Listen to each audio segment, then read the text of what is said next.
Welcome back to Investing Talk Podcast. Today we're taking a look at Gap. The largest specialty apparel company here in the U.S. Think Old Navy, the Gap brand itself, Banana Republic, Athleta.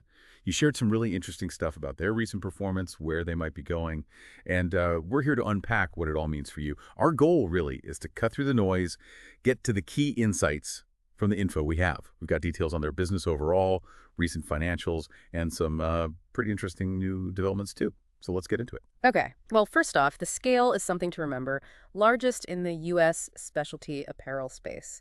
And their whole model, it really hangs on that portfolio. Old Navy, Gap, Banana Republic, Athleta. It lets them hit, different price points, different styles. Caters to a pretty wide audience, but of course they're swimming in a very competitive pond, both physical stores and a big online business. Okay, so let's talk numbers. Their recent performance. Fiscal year 2024. Net sales edged up 1%, comparable sales up 3%. But the thing that really caught my eye was the operating income. It shot up over 80% to $1.1 billion. That's a huge jump. Right. And they pulled in $1.5 billion in operating cash flow. Plus, achieved apparently one of their highest gross margin levels in the last 2 decades. That definitely points towards a significant improvement, a real upswing. It sounds pretty good, doesn't it? It does.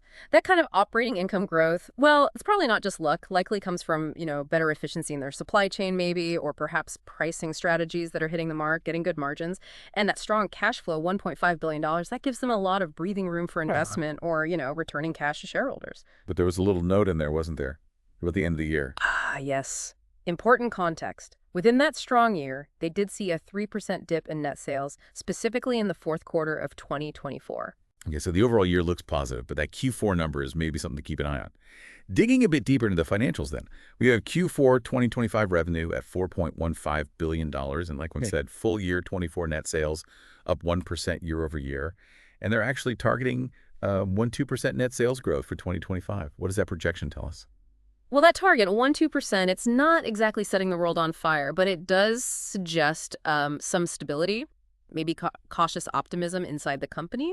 What's really interesting, though, is the Q1 2025 earnings per share, the EPS, came in at $0.54. Which beat expectations, right? By a good margin. By about 50%, yeah. Significantly better than expected. And that EPS beat is likely tied directly to those better operating gross margins we mentioned. It suggests they're getting more profitable, maybe faster than they're growing the top line, the sales number. That's definitely a positive signal. And it looks like they're sharing the wealth a bit, too.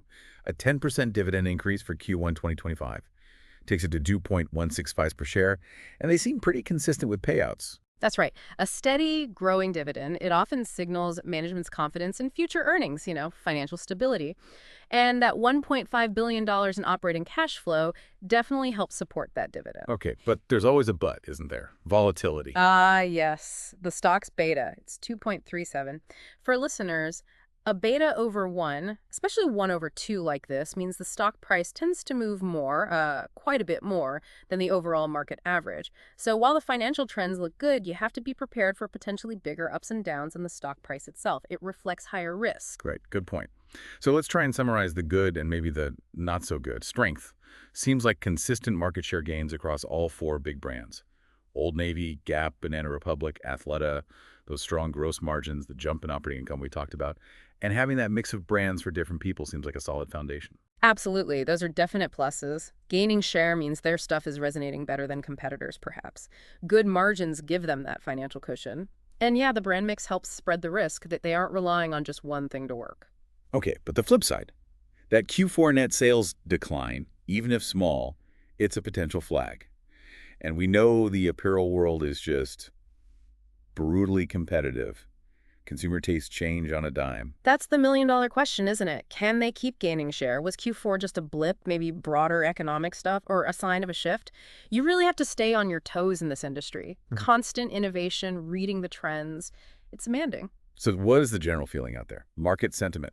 Sounds like it's leaning positive, maybe because of that solid fiscal 24 and these transformation efforts people talk about. Yeah, the narrative seems to be shifting towards a potential turnaround. And they're actively trying to refresh the brands, like Banana Republic getting into athleisure. Exactly. That's critical. You have to keep the brands relevant.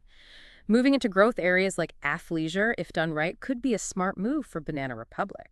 Opens up new customer bases, potentially. And who are they up against? It's Yeah. a crowded field. Oh, yeah. American Eagle, Abercrombie and Fitch, the global giants like H&M, Zara, even the off-price guys like TJX and Ross are competitors in a way.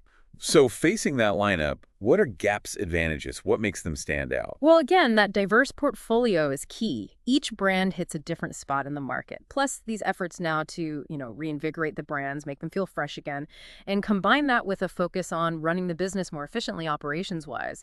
The fact they gained share last year suggests maybe these strategies are starting to pay off against those competitors. Okay, looking ahead then, what should investors be watching for? Catalysts, maybe? Definitely future earnings reports. Those will tell us if the momentum is continuing, and new product launches, especially things like that Banana Republic athleisure line or anything else trying to capture new trends. And the risks. Always risks. Well, the big ones for retail are always, economic downturns. People cut back on clothes first sometimes. Shifts in what people want to wear, that happens fast. And then things like regulatory changes affecting supply chains, labor costs, materials, that can always bite. Now, there was a specific new thing launched recently, Gap Studio. April 1st, 2025. Sounds like a premium line. Focus on craftsmanship, quality. Highest expression of style was the phrase used. Yes, Gap Studio. It seems like a deliberate move to elevate the main Gap brand's image. Maybe attract a slightly different customer, someone willing to pay a bit more for that perceived quality and design focus. Ties into the CEO, Richard Dixon's focus on brand reinvigoration, doesn't it? It absolutely seems aligned with that strategy, trying to add a bit more luster maybe to the core brand. And they're not just doing new clothes, they're also getting serious about tech. AI, specifically. Established an Office of AI, got their CTO, Sven Gurgitz, leading it. Right. They're seeing what competitors like H&M and Zara are doing with AI, supply chain optimization, personalized marketing, things like that. It signals they understand technology is, well, essential now for efficiency and staying competitive. Yeah. Not just a nice to have. Makes sense. AI could help with inventory, understanding customers better. Potentially, yes. Lots of potential applications. But, like any big tech push, there's execution risk.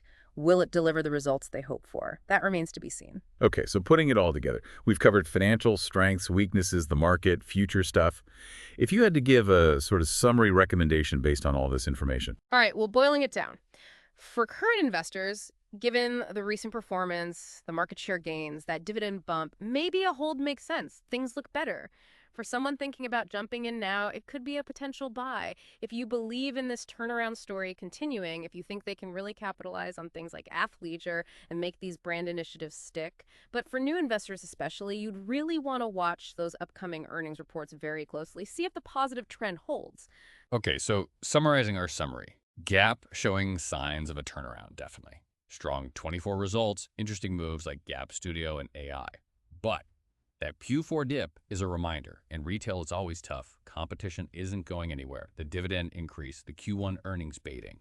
Those are promising signs. But remember that higher volatility, that beta figure, might not be for everyone's risk appetite. So as always, you need to think about how these pieces fit with your own investment strategy and comfort level with risk. What stood out most to you from Gap's recent story? What questions does this raise for your own research? We definitely encourage you to look deeper into their reports, keep an eye on future announcements. And hey, if you found this useful, please do subscribe, like the video, maybe leave us a comment. Let us know what other companies or topics you'd like us to look into next time.